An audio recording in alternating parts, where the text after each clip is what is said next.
dropped today on Get Up, and for the first time ever, he's got trades. The first of Mel's 3 trades in the top 10 has the Falcons swapping top 5 picks with the Jets. Atlanta would move up from 4th to 2nd to take BYU quarterback Zach Wilson. More on Wilson in a little bit. So what do the Jets do after trading down to the 4th pick? Mel says they take Florida tight end Kyle Pitts. Now, should Pitts go 4th overall, it would mark the highest position that a tight end has ever been taken in the common draft era. Now, could Jimmy G's days be numbered in San Francisco? Mel thinks so.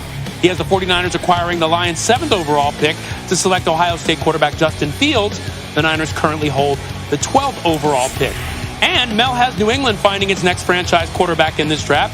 He has the Patriots acquiring the 9th overall pick from the Broncos to select North Dakota State quarterback Trey Lance. Now, no surprise that Mel still has Clemson's Trevor Lawrence atop his mock draft. Devontae Smith would reunite with his former quarterback at Alabama by going 3rd overall to the Dolphins. Mel has 5 quarterbacks going in the first 10 picks, which would be a record in the common draft era.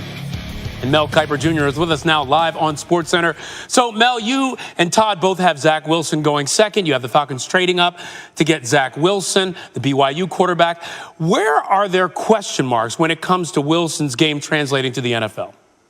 Well, Ryan, he fixed a couple of the issues from 2019 season this past year, which was ball security, some fumbles, some interceptions. He had 9 in 2019, improved in all those areas. The issue moving forward will be level of competition, all those cupcakes on that BYU schedule, adjusting to the NFL, coming out of that BYU offense where he did an exceptional job, but not against the best of defenses. And that's going to be the big adjustment for Zach Wilson. Okay, it'll be interesting to see how he handles that. Now, Mel, one thing really intrigued me about your top 10. There has been so much discussion between which wide receivers should go first, Devontae Smith or Jamar Chase. You have a different pass catcher going in front of both. That's Kyle Pitts, a tight end. Why? Just because of what a fear factor player, Ryan, he can be at 6'6", 245 pounds. We see it in the NFL with Travis Kelce, with Jason Kelce. You think Travis Kelce, I should say. You think hear about Darren Waller, what he's doing with the Raiders. Tony Gonzalez, what he did in that great career. This can be a nightmare to try to match up with a guy like this kid can be. You think about coming out of Florida with all that talent, the size, the arm length, averaged 18 yards a catch Kyle Pitts did in that Florida Gator offense. So I think Kyle Pitts could be, on some teams' boards, Ryan, the 2nd best player behind Trevor Lawrence. He makes sense in the top 5. He'd be a great pick for the New York Jets. Imagine that. And, Mel, we looked it up. The last tight end to go in the top 5, University of Houston's Riley Odoms, picked 5th by the Broncos 49 years ago. So we'll see if that happens this year. Mel, as always, thanks so much. Thanks, Ryan.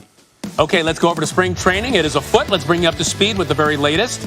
The Angels' Shohei Ohtani said he topped out at 97 miles per hour while throwing live batting practice on Wednesday. Now, Ohtani returned from Tommy John surgery last season, but only made 2 starts as a pitcher before straining his surgically repaired elbow. On to Toronto's Vlad Guerrero Jr. He says he's lost 42 pounds since July. The 21-year-old played in all 60 games of the shortened 2020 season, hitting .262 with 9 homers and 33 RBI. Vlad Jr. hit 15 homers as a rookie in 2019. And the Phillies report to camp looking for their first postseason appearance since 2011. That was a year before Bryce Harper broke into the big leagues. Here's the Phillies slugger on the NL East. I think this is the best division in baseball. I don't think that's even a question. 5 teams in this division that are really good pitching, really good young pitching, good bullpens, good lineups. So I think this is going to be a juggernaut of a division.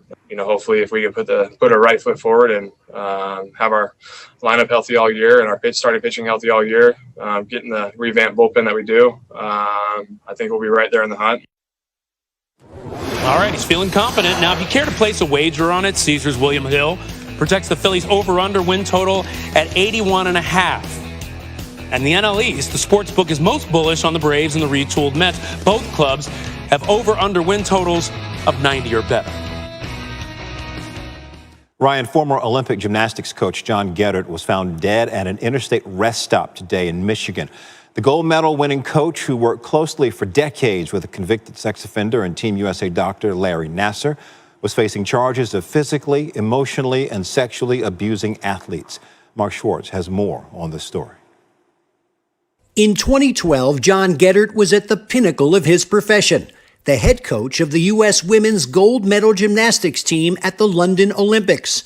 Today, according to authorities, the 63-year-old Gettert took his own life just hours after being charged with 24 heinous felonies, 20 counts of human trafficking, 1 count of racketeering, 1 count of lying to a peace officer, and 2 counts of sexual assault of a minor under the age of 16. The victims suffer from disordered eating, including bulimia and anorexia, suicide attempts and self-harm, excessive physical conditioning, repeatedly being forced to perform even when injured, extreme emotional abuse, and physical abuse, including sexual assault.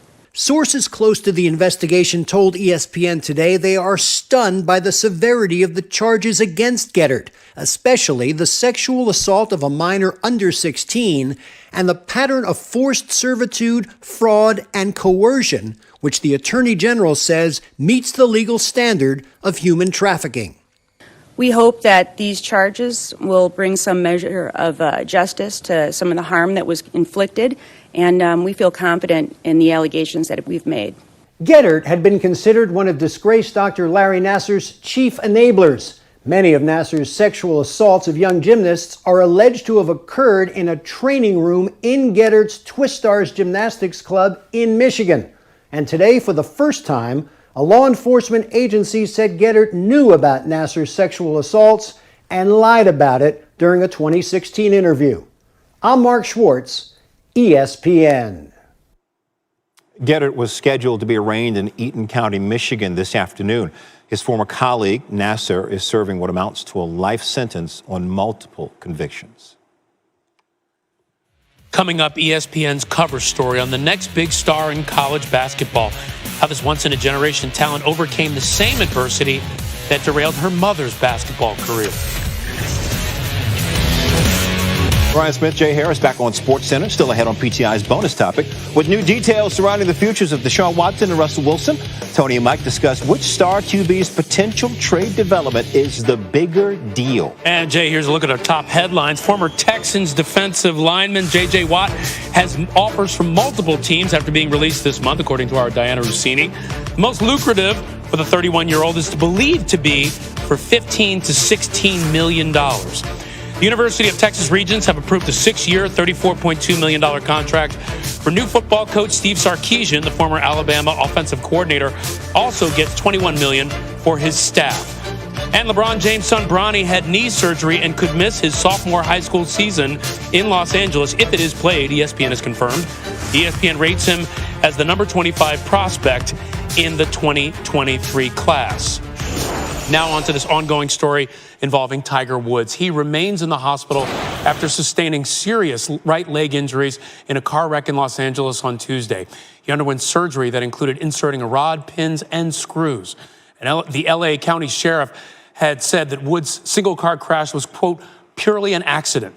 And today we have new reaction from Tiger's longtime friend and rival, Phil Mickelson, from the PGA Tour Champions event in Tucson, Arizona. All the guys here understand and appreciate what he has meant to the game of golf and for us and the PGA Tour. And so we all are very appreciative and supportive of what he's done for us. But right now, that's so far from our minds. And I thought Rory McIlroy really said it well when he said that we're just lucky and appreciative that his kids didn't lose their father. So we all are hoping and praying for a full and speedy recovery, but we're also thankful because that looked awful, and we're thankful he's still with us. Well said there. Gene Wojciechowski joins us now from outside Harvard UCLA Medical Center. And Gene, you've talked to multiple orthopedic trauma surgeons. What do they say about what Tiger may be going through today? Well, Ryan, I talked to one in particular earlier today who has vast experience with working on pro athletes and notable college athletes, and is well versed in orthopedic surgery in trauma situations. He is not part of Tiger Woods' medical team, but he did say, generally speaking, on day 3, this would be a day that his medical team would be looking at what they might have missed. In Tiger's case, of course, we know on day 1 on Tuesday that they repaired his lower leg, foot, and ankle. Today would be a day that they would be looking at the MRIs, the X-rays, looking at those to detect if there's any problems with his left leg, with his back, with his hip, with his neck. All those are issues that they